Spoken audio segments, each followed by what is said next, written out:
Hola, buenos días, espero que estén muy bien. Quiero agradecer la alabanza de hoy, qué hermosa canción, estas alabanzas que pudimos entonar.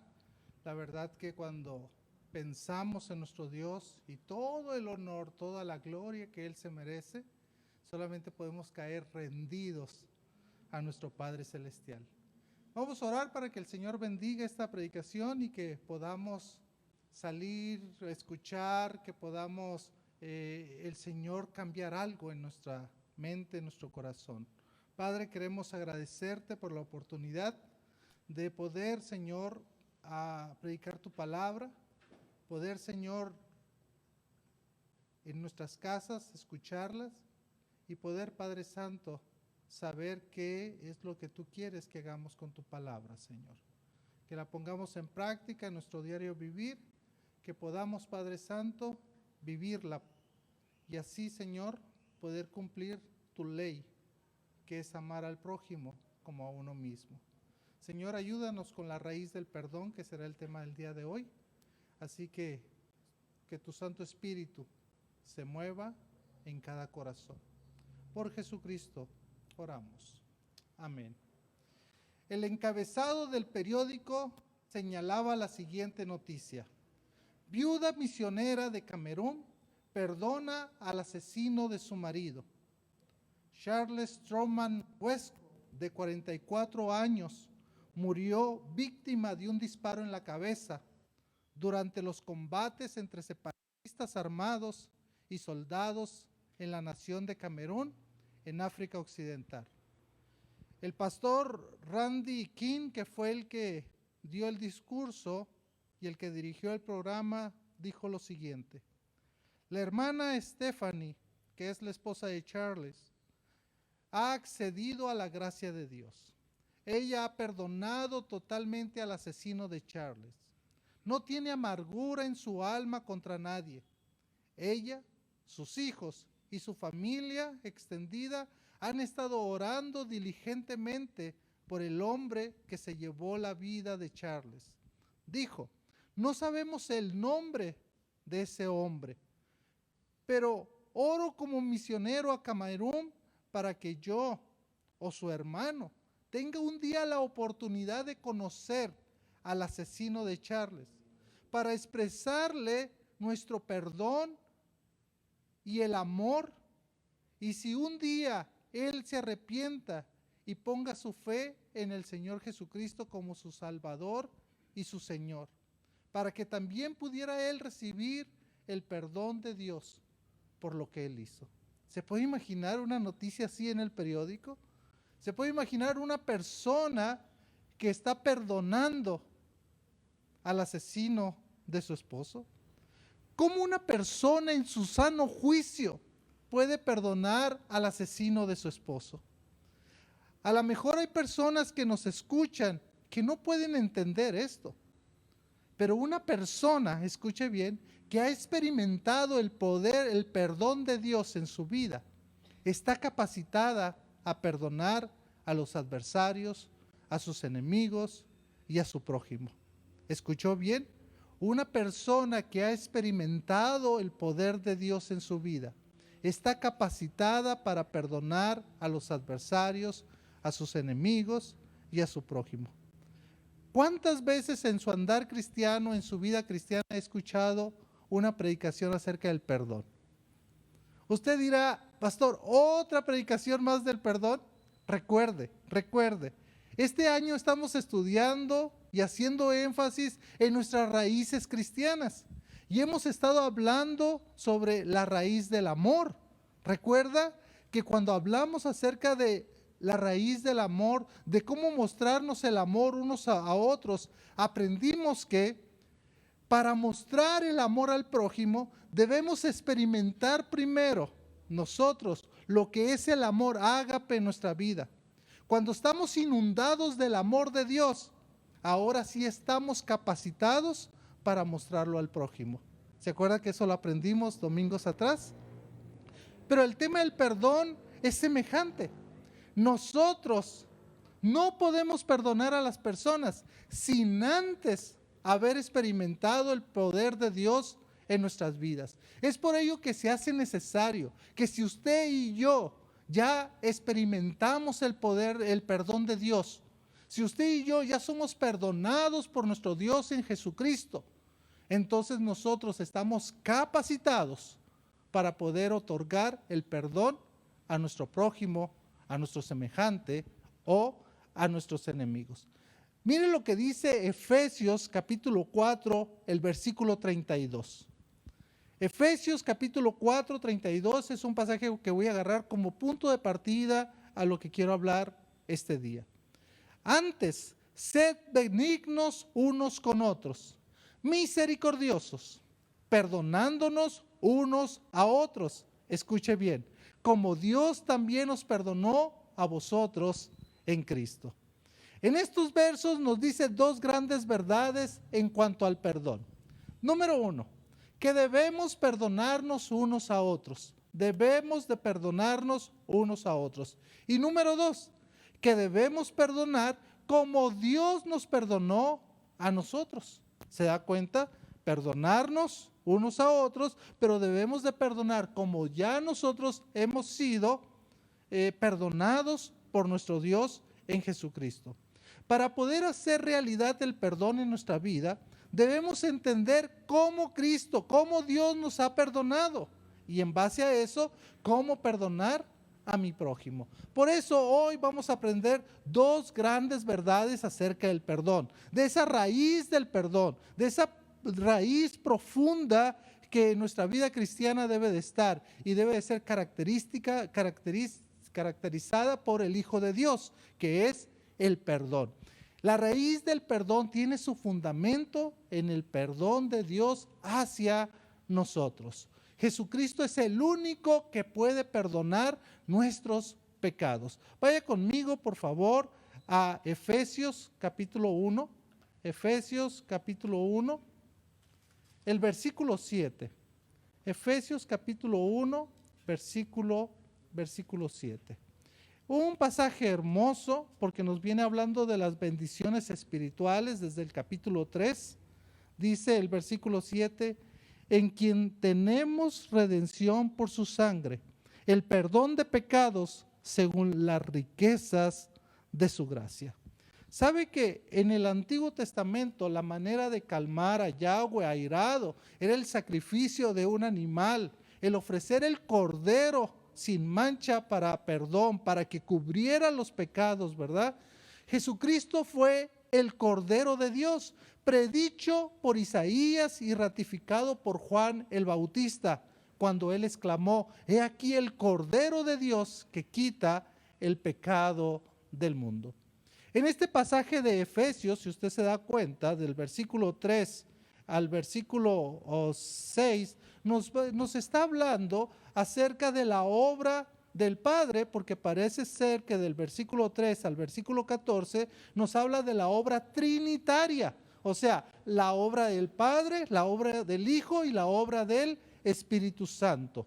Fíjese que eso es muy importante. Dice que el Padre nos bendijo, nos escoge, nos predestinó para ser adoptados. Y el versículo 7 nos habla de la obra de Cristo a favor del creyente. Nos acepta en Cristo, tenemos redención y tenemos perdón de pecados. Mire lo que dice el texto, en quien tenemos redención por su sangre, el perdón de pecados según la riqueza de su gracia. En quien tenemos redención. Este verso nos dice y nos asegura que la redención y el perdón se encuentran en Jesús. La palabra redención que aparece aquí señala el resultado del acto del acto que nos libera, que Jesucristo nos da al derramar su sangre. Esta liberación del esclavo costó solamente la sangre de nuestro Señor Jesucristo. Y esa sangre, escuche bien, es suficiente ¿para qué? Es suficiente para borrar mis pecados y tus pecados, tus pecados pasados, presentes y futuros. Este término de perdón también es que el Señor Jesucristo los ha despedido Nuestras transgresiones son los actos pecaminosos, actos que no agradan a Dios, pero que estos actos han sido despedidos, remitidos o despachados por medio del acto redentor de Cristo. Eso es lo que nos quiere decir. Vaya conmigo, por favor, a Colosenses 1:14, ahí cerquitas de Efesios, Colosenses 1:14, y mire lo que dice el texto también. En quien tenemos redención por su sangre, ¿qué dice? El perdón de pecados. Entonces, hermanos, vemos lo siguiente. El Señor Jesucristo vino a pagar por tu pecado y por mi pecado. El Señor Jesucristo nos compró. Eso es la redención. Pagó precio por nosotros, para que nosotros podamos gozar de poder tener el perdón de los pecados.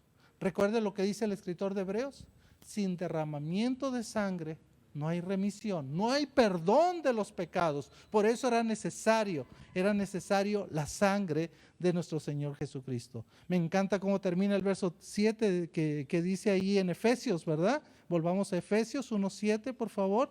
Dice el verso 7, dice: el perdón de pecados según las riquezas de su gracia. Esta es la medida que se expresa su redención o su rescate. Esto nos indica que su gracia es abundante. Esta gracia de Dios nos hizo sobreabundar en toda sabiduría, en inteligencia, dándonos a conocer misterios de su voluntad. Este misterio encerraba la obra expiatoria de Cristo, su redención y su perdón. Para poder ilustrar este tema del perdón, cómo el Señor Jesucristo nos perdona, quisiera que fuéramos a una historia que ocurre ahí en el libro de Lucas, en el Evangelio de Lucas, capítulo 5, el verso 17 al 26. Lucas, capítulo 5, versículo 17 al 26. Si usted tiene su Biblia, ahí dice: Jesús sana a un paralítico. Usted debe de recordar muy bien esta historia. Esta historia tal vez es de las más predicadas, esta historia es de las que conocemos más, ¿verdad? Dice la Escritura en el verso 17 que aconteció un día que él estaba enseñando y estaban sentados los fariseos y doctores de la ley, los cuales habían venido de todas las aldeas de Galilea, de Judea y Jerusalén. Y el poder del Señor estaba con él para sanar. Y sucedió que unos hombres que traían en un lecho a un hombre que estaba paralítico, procuraban llevarle adentro y ponerle delante de él. Pero no hallando cómo hacerlo, a causa de la multitud, subieron encima de la casa y por el tejado le bajaron con el lecho, poniéndolo en medio delante de Jesús. Verso 20. Al ver él, Jesús, ¿verdad?, la fe de ellos, le dijo: hombre, tus pecados te son perdonados. Entonces los escribas y los fariseos comenzaron a cavilar, diciendo: ¿quién es este que habla blasfemias? ¿Quién puede perdonar pecados sino solo Dios? Jesús entonces, conociendo los pensamientos de ellos, escuche bien, respondiendo le dijo: ¿qué caviláis en vuestros corazones? ¿Qué es más fácil decir: tus pecados te son perdonados, o decir: levántate y anda? Pues para que sepáis que el Hijo del Hombre tiene potestad en la tierra para perdonar pecados, dijo al paralítico: a ti te digo, levántate, toma tu lecho y vete a tu casa. Y al instante, levantándose en presencia de ellos y tomando el lecho en el que estaba acostado, se fue a su casa, glorificando a Dios. Y todos, sobrecogidos de asombro, glorificaban a Dios y llenos de temor decían: hoy hemos visto maravillas. Me encanta esta historia, me encanta cómo la narra Lucas. ¿Por qué? Porque si bien es cierto, los otros evangelistas, también Mateo y Marcos, hablan acerca de la historia, dan detalles de esta historia. Dicen que la casa estaba llena, donde estaba el Señor enseñando, ¿verdad? Pero vemos que hay un problema. ¿Por qué? Porque vemos una escena primera donde Jesús estaba enseñando a los fariseos y los doctores de la ley. El problema es que había un paralítico que era llevado por algunos hombres, pero era tanta la multitud que no podía pasar. Entonces hicieron una estrategia. ¿Cuál fue la estrategia? Subieron por encima de la casa y por el tejado lo bajaron con el techo, por el techo, ¿verdad? Poniéndole enfrente de Jesús. Y uno se pone a pensar, ¿verdad? Porque uno ve nuestras casas, segundo piso, ¿verdad? ¿Cómo subieron estas personas? ¿Cómo hicieron el hoyo ahí para bajarlo y ponerlo? Bueno, usted debe de recordar que las casas son totalmente diferentes a las casas que nosotros tenemos, ¿verdad? Dicen que los techos eran un poquito más arribita de la cabeza, entonces los techos eran bajos y por lo general mantenían como un tipo de escalera para poder subir a los techos y poder arreglar cualquier cosa que fuera necesario del mismo techo. Entonces estas personas tenían una estrategia: subimos al techo, bajamos y que quede enfrente de Jesús. La solución del problema, vean lo que pasa. Jesús, al ver la fe de ellos, he escuchado tanta gente decir que los que tenían la fe eran los 4, porque Jesús nunca dice que el paralítico tuviera fe.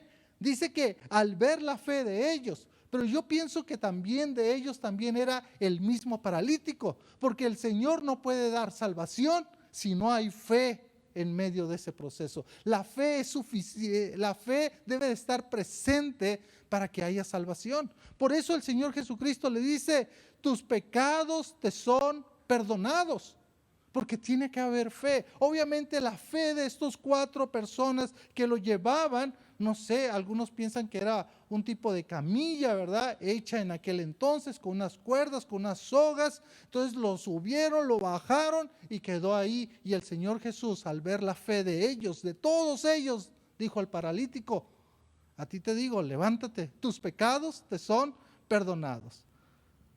¿Sabe que la enfermedad de este hombre tenía 2 esferas? Una física, que era la parálisis, pero había una espiritual que era que estaba latente. El Señor Jesucristo quería ir primero por la espiritual. Él pudo ver el corazón de este hombre necesitado, así como va a ver los corazones, los pensamientos de los que están en la casa. Por eso le dice: primero voy a sanar tu necesidad espiritual. Tus pecados te son perdonados. La segunda escena, una sanidad física. La situación: la audiencia reaccionó a las palabras del Señor Jesús. El problema es que los escribas y fariseos no se quedaron callados, sino dijeron, aún en sus corazones estaban atacando al Señor Jesús. Vea lo que dice el verso 22. Jesús entonces, conociendo los pensamientos de ellos, respondiendo les dijo: ¿qué caviláis en vuestros corazones? ¿Qué estás pensando? ¿Qué estás diciendo? ¿Por qué no crees que yo soy Dios?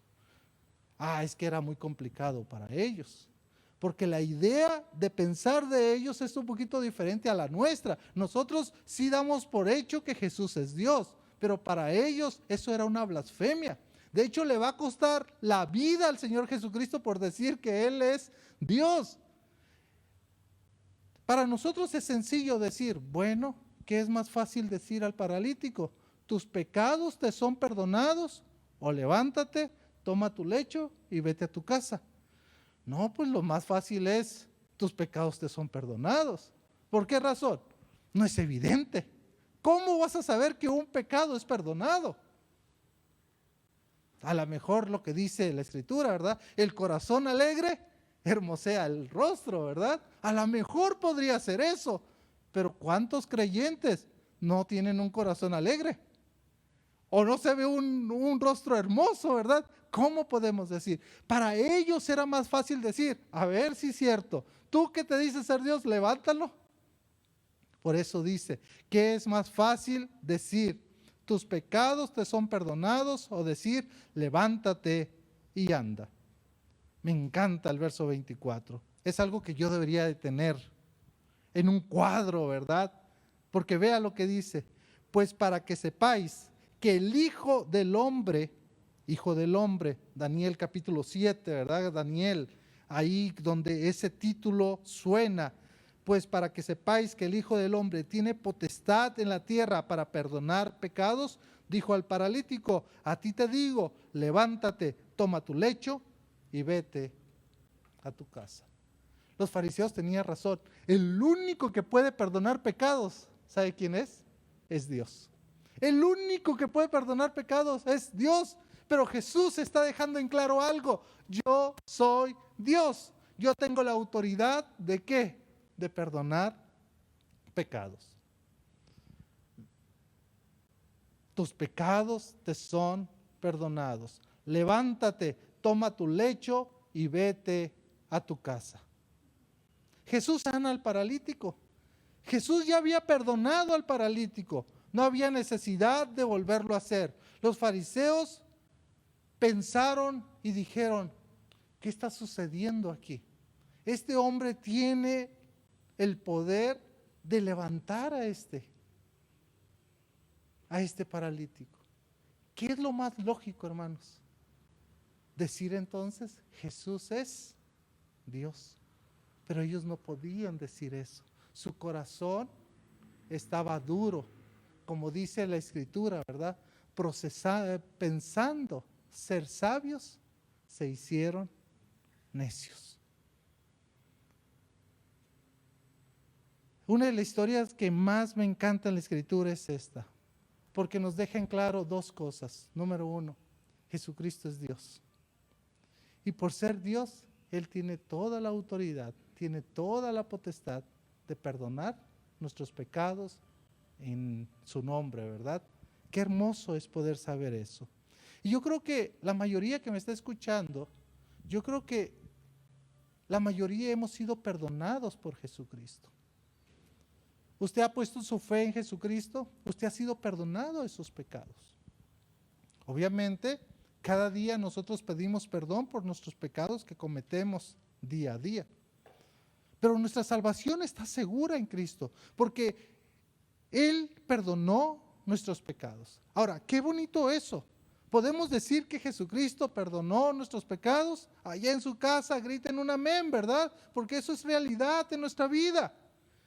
Que el Señor Jesucristo haya perdonado nuestros pecados. Y si no lo ha hecho, es tiempo para que usted se pueda poner a cuentas con nuestro Dios. Es muy sencillo, pídale a Dios que perdone su pecado. Pídale al Señor Jesucristo que entre a su corazón, que limpie su pecado. Pídale al Señor Jesucristo que sea su Salvador. Ahora, eso estuvo bonito, pero aquí viene lo difícil para nosotros, hermanos. Mire, aquí viene la segunda enseñanza. La raíz del perdón se demuestra cuando el perdón de Dios se hace evidente en nuestras vidas, perdonando a mi hermano. ¿Se da cuenta? Ese perdón que ya tenemos de nuestro Dios tiene que hacerse evidente en nuestra vida cuando nosotros ahora tenemos ya la capacidad de ¿qué? De poder perdonar a mi prójimo. Fíjense lo que dice Colosenses 3:13. Vaya conmigo, por favor. Colosenses 3:13. Bueno, si está haciendo la comida y en su casa, no se preocupe, yo le leo la escritura, ¿ok? Colosenses 3:13, me encanta, dice, soportándonos unos a otros. Algunos piensan que la palabra soportar no viene de aguantarnos, sino es de hacer un soporte entre unos con otros, ¿verdad? Soportándonos unos a otros. ¿Y qué dice? Y perdonándoos unos a otros. Si alguno tuviera queja contra otro, de la manera que Cristo os perdonó, así también hacedlo vosotros. Me encanta este pasaje. ¿Por qué? Porque en la vida cristiana hay mandatos dados por el Señor Jesús, otros dados por sus apóstoles, por sus discípulos. Así como debemos de amarnos unos a otros, también debemos de perdonarnos. Escuche lo que dice, perdonándoos unos a otros, si alguno tuviera queja contra otro. Hermano, ¿usted tiene queja? ¿Usted tiene queja de su marido, de sus hijos? ¿Usted tiene queja de algún hermano de la iglesia? Porque es lo que dice la Escritura, ¿verdad? Dice, perdonándoos unos a otros. Si alguno tuviera queja contra otro, escuche bien. No dice, vaya con la otra hermana y dígale cuál es su queja. Vaya con el pastor y dígale cuál es la queja que tiene. No, eso no dice la Escritura. Dice, de la manera que Cristo os perdonó, así también hacedlo vosotros. ¿Sabe, hermanos? Muchas veces nos falta el perdón. Muchas veces en la iglesia del Señor Jesucristo hace falta el perdonarnos unos a otros. Hay gente que sigue viviendo con amargura del pasado. Hay gente que sigue viviendo, es que el hermano me dijo, es que la hermana me hizo. Y ahí sí hay una complicación, hermanos. ¿Por qué? Porque venimos a una iglesia, porque estamos juntos, ahorita conectados, ¿verdad? Pero tenemos comunión unos a otros y no nos podemos ver. No podemos ser tan maduros de poder decir, hermano, perdóname, sé que pasó esto. Lo que hacemos por lo general es ir con otra persona y decirle, fíjate, hermano, que este hermano me hizo esto y me dijo esto. Y estamos haciendo más grande el problema. Y dicen por ahí que un globo cuando estás soplando se hace cada vez más grande, más grande, más grande, hasta que va a llegar un momento en que ese globo se va a reventar. Cuidado, hermanos. ¿Sabe que Pablo le está hablando a la iglesia de Colosas? ¿Sabe que Pablo le está hablando a la iglesia de Éfeso cuando le está diciendo perdonándoos unos a otros? ¿Sí? ¿Por qué? Porque en la iglesia es donde hace falta el perdón. Porque en la casa es donde hace falta el perdón. Porque el perdón hace falta en todos los lugares. Aún en este sacrosanto lugar que se llama la iglesia. Y como dicen por ahí, ¿verdad? No estoy hablando del camino. No, sí estoy hablando del camino. Hoy sí, hermanos. Nos hace falta el perdón unos a otros. ¿Cuántas veces, hermanos, hemos hecho algo o no hemos hecho algo? Y muchas veces en nuestro corazón existe el rencor. Y como dijo aquella persona, ¿verdad? Miren, hermanos, yo soy anciano de la iglesia, pero no puedo ver a otro anciano. Pero los dos servimos al Señor juntos. ¿Cómo está eso? ¿Cómo? ¿Cómo podemos servir al Señor si no tenemos esa capacidad de poder ir con un hermano y decirle, hermano, perdóname? ¿No dice la Escritura que si estás presentando tu ofrenda en el altar y ahí te acordás de qué? De que tu hermano tiene algo contra ti? ¿Qué dice? Cantá, ofrendá, predicá, lo que sea, y luego cuando podás, vete a reconciliar con tu hermano. No, dice, deja ahí tu ofrenda y ve y reconcíliate con tu hermano. Y después de que te hayas reconciliado con él, porque vas a ganar un hermano, ¿verdad? Ven y presenta la ofrenda. Porque hay hermanos que dicen, no, pues la ofrenda ya me quedo con ella, ¿verdad? Pero la ofrenda no siempre es de dinero. La ofrenda es de talento, es de tiempo, es de dones. Cualquier cosa, cualquier servicio que estás haciendo. Hay una parábola que me encanta, hermanos. Una parábola que está en Mateo capítulo 18, que habla acerca del perdón. ¿Quiere ir conmigo? Mateo capítulo 18. Es una parábola que le han puesto los dos deudores, ¿recuerda? O la parábola del siervo malvado, ¿verdad? Que también se le conoce. Déjeme, antes de leerle, hablarle un poquito del contexto de esta parábola. En unos versos anteriores, o sea, del 15 al 22, Jesús está hablando acerca del perdón. Y Pedro, aquel gran apóstol, ¿verdad?, pregunta, ¿hasta cuándo se debe perdonar al hermano que pecare contra mí? Lo curioso es que Pedro se contesta solo, ¿hasta 7? Hizo una pregunta contestándola con otra, ¿hasta 7? Tal vez Pedro ese día se levantó tan generoso y pensaba en el número perfecto, o tal vez podría recordar algo de la ley que dijera en cuanto al asunto a tratar, ¿verdad? Pero es aquí donde Jesús va a utilizar una figura literaria para enseñarle a Pedro que el perdón debe ser siempre. Las matemáticas de Jesús nunca han sido igual a las nuestras. La solución es 70 veces 7, pero no consistía en una cifra. No multiplicaba el producto de 460, sino que produce una sola palabra, siempre. Vea lo que dice la Escritura. Vamos a Mateo capítulo 18, versículo 23 en adelante. Dice la Escritura: pero por lo cual el reino de los cielos es semejante a un rey que quiso hacer cuentas con sus siervos. Y comenzando a hacer cuentas, le fue presentado uno que le debía 10,000 talentos. A este, como no pudo pagar, ordenó su señor venderle y a su mujer e hijos y todo lo que tenía para que se le pagase la deuda.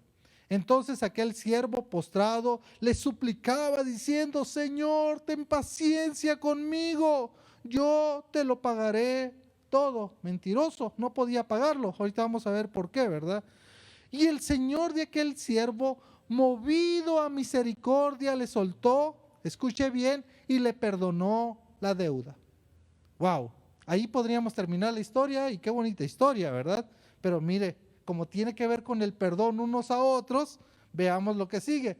Pero saliendo aquel siervo, halló a uno de sus consiervos, uno igual a él, que le debía 100 denarios. 100 denarios no es nada, hermanos. Y haciendo de él, le ahogaba diciendo: págame lo que me debes. No sé por qué siempre que leo esta porción de la Escritura me acuerdo de Eugenio Derbez, ¿verdad? Con aquel que me ahorcó, pero así lo agarró, ¿verdad? Lo agarró, le hacía y le decía: págame lo que me debes, ¿verdad? Era lo que le estaba diciendo. Pero vea, versículo 29, entonces su consiervo, postrándose a sus pies, hizo lo mismo que el otro hizo. Le rogaba diciendo: ten paciencia conmigo y yo te lo pagaré todo. Mas él no quiso, sino que fue y le echó a la cárcel hasta que le pagase la deuda. Viendo sus consiervos lo que pasaba, se entristecieron mucho y fueron y refirieron a su señor todo lo que había pasado. Entonces, llamándole su señor, le dijo: siervo malvado, toda aquella deuda te perdoné porque me rogaste. ¿No debías tú también tener misericordia de tu consiervo como yo tuve misericordia de ti? Entonces su señor, enojado, le entregó a los verdugos hasta que pagase todo lo que debía. Así también mi Padre Celestial, escuche bien, hará con todos vosotros si no perdonáis de todo corazón a cada uno, a su hermano, sus ofensas.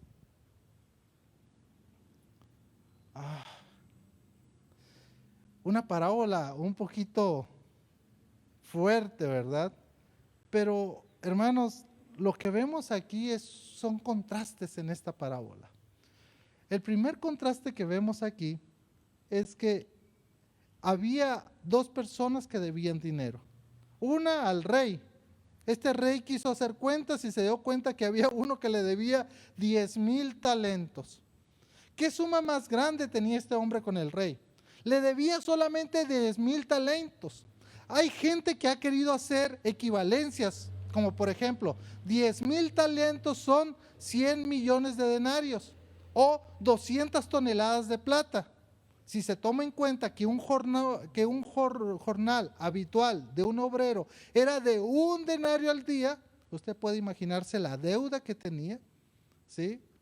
Ahora, dicen por ahí que este siervo tenía que trabajar 164 años de trabajo, 7 días a la semana sin vacaciones, para que esta deuda podría ser pagada. Pero este siervo dice que le suplicó a su señor: postrándole le suplicaba diciendo: Señor, ten paciencia conmigo, yo te lo pagaré todo. Y dice el verso 27 que el Señor de aquel siervo, movido ¿a qué? A misericordia. ¿Sabe qué es la misericordia? La misericordia es ponerse en el lugar del ofensor y comprenderle la manera en que ha procedido. Viene del interior, de lo más adentro, la misericordia. Y dice que el Señor fue movido a misericordia, le soltó y le perdonó la deuda. Yo estaba esperando que el banco pudiera perdonarnos la deuda, ¿verdad, hermanos? Qué bonito fuera que un día te mandara el banco una carta y te diga: fulanito de tal, fulanita de tal, tu deuda, esa deuda que tienes ahí, que todos los días oras al Señor para que te ayude a pagarla, ha sido perdonada. Imagínese, hermano. Usted va con el gerente, le agradece, le lleva su regalito, todo, ¿verdad? ¿Cómo estaría usted? Pero dice que aquel siervo encontró a uno igual a él, a un consiervo. Fíjese, el otro era rey, el otro era siervo. ¿Se da cuenta? Un contraste. Pero dice que se encontró uno idéntico, un consiervo del mismo nivel. Y fíjese cuánto le debía este señor. Dice el versículo 20, pero saliendo aquel siervo halló uno de sus consiervos que le debía 100 denarios. 100 denarios a 10,000 talentos, no hay comparación. 100 denarios en 100 días podía pagar la deuda de esta persona. Si trabajaba todos los días, de lunes a domingo, ¿verdad? Si trabajaba, en 100 días pagaba su deuda. Aquel necesitaba 164 años para poder pagar la deuda. Era una deuda pagable. Entonces su consiervo, postrándose a sus pies, le rogaba: ten paciencia, ten misericordia conmigo y yo te lo pagaré todo. Mas él no quiso, sino que fue y le echó a la cárcel hasta que le pagase toda la deuda. La pregunta es: ¿por qué, hermanos? Si él ya había sido beneficiario del perdón de una gran deuda, ¿por qué esta persona ahora no tiene la capacidad de poder perdonar? ¿Sí? Ha de pasar tantas cosas por la cabeza, hermanos. Lo mismo que nos pasa a nosotros. Si nosotros ya somos beneficiarios del perdón de Dios, nosotros tenemos toda la capacidad de perdonar. Si a nosotros el Señor nos pone una deuda tan grande, nosotros podemos ir con la persona y decir: perdóname, no quise hacer esto, perdóname, me equivoqué. Y la otra persona también poder otorgar el perdón. Dice la Escritura que algunos de los consiervos vieron lo que pasaba, le dijeron al rey, entonces llamándolo a su señor le dijo: siervo malvado. Mire que en la Escritura hay varias expresiones de siervos. Una de ellas es siervo malvado, pero hay otras expresiones como buen, siervo y fiel. En lo poco has sido fiel, en lo mucho te pondré. Entra en el gozo de tu Señor. ¿Cómo quieres ser llamado? ¿Siervo malvado o buen siervo fiel? Porque en lo poco, aun cuando tenías que pedir perdón, lo hacías. Aun cuando tenías que otorgar el perdón, lo podías hacer. Siervo malvado, le dice esto a él: toda aquella deuda te perdoné, ¿por qué me rogaste? ¿No debías tú hacer también lo mismo? ¿Hacer misericordia con tu consiervo, como yo tuve misericordia de ti? Entonces su señor, enojado, le entregó a los verdugos hasta que pagase todo lo que le debía. Nunca le iba a poder pagar. Pero ¿sabe qué? Esta decisión que él hizo se llevó a su mujer y se llevó ¿a quién? A sus hijos. Decimos en México, no sé si sea mala expresión, ahí me dices, Juanito, se la llevó entre las patas, ¿verdad? ¿Sí? Una mala decisión hace que la familia sufra también todas las consecuencias. ¿Por qué digo esto, hermanos? Porque muchas veces cuando usted se rehúsa a perdonar, muchas veces le está enseñando a sus hijos, le está enseñando a su familia a no poder otorgar el perdón, a no enseñarles a perdonar. Recuerde que los hijos son reflejos nuestros de los padres. Y si usted no sabe perdonar, su hijo no va a saber perdonar. Yo recuerdo cuando estábamos en las escuelas para padres, ¿verdad? Y en el colegio de mi hijo, que decía la psicóloga, decía, padres, nunca le pidan perdón a sus hijos, porque hay grados, están los padres y luego los hijos. Y yo me pongo de pie y le digo, perdone, no estoy de acuerdo con usted. Porque cuando un padre va delante del hijo y le dice, hijo, perdóname, no tenía por qué enojarme de esta manera, perdóname porque a lo mejor te discipliné de una forma incorrecta, perdóname. El padre está mostrando la humildad y el hijo va a entender que también es necesario que él un día también pueda pedir el perdón. Por eso es necesario, hermanos, poder aprender a pedir perdón. ¿Qué aprendemos, hermanos? Se me fue el tiempo. ¿Qué aprendemos? Número 1, el Señor Jesucristo ha perdonado nuestros pecados. Amén, aleluya. Qué bueno saber y entender eso. Qué bueno que usted y yo hemos sido recipientes de ese perdón, ¿verdad? Hemos podido recibir el perdón de nuestro Dios en Cristo Jesús. Pero, escuche bien, si usted ya tiene ese perdón en su corazón, usted ahora está capacitado para perdonar a su hermano. Hermanos, evitemos en nuestra iglesia la murmuración. Mejor demos los pasos que están en Mateo, donde dice que vayas y reconcíliate con tu hermano. Si alguien te ha hecho algo en la iglesia y todavía sigues con ese dolorcito, pídele a Dios que te dé esa capacidad de poder perdonar.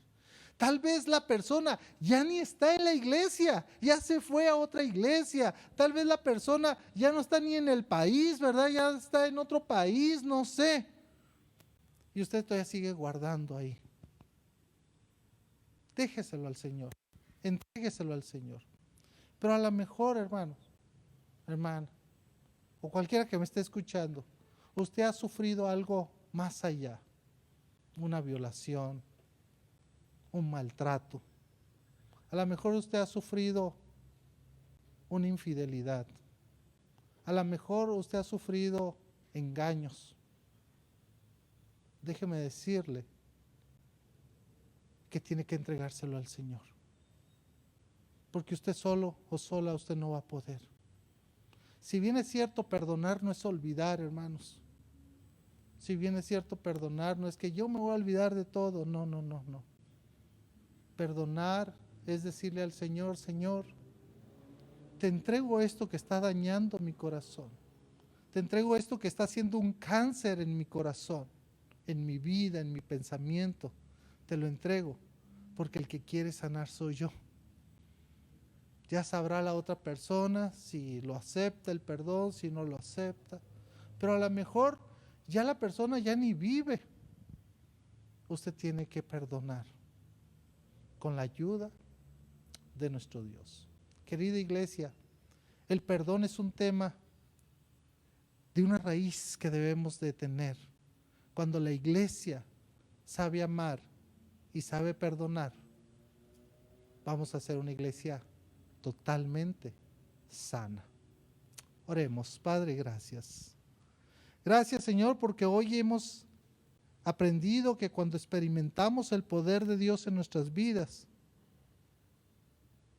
nosotros ahora estamos capacitados para perdonar a nuestro prójimo.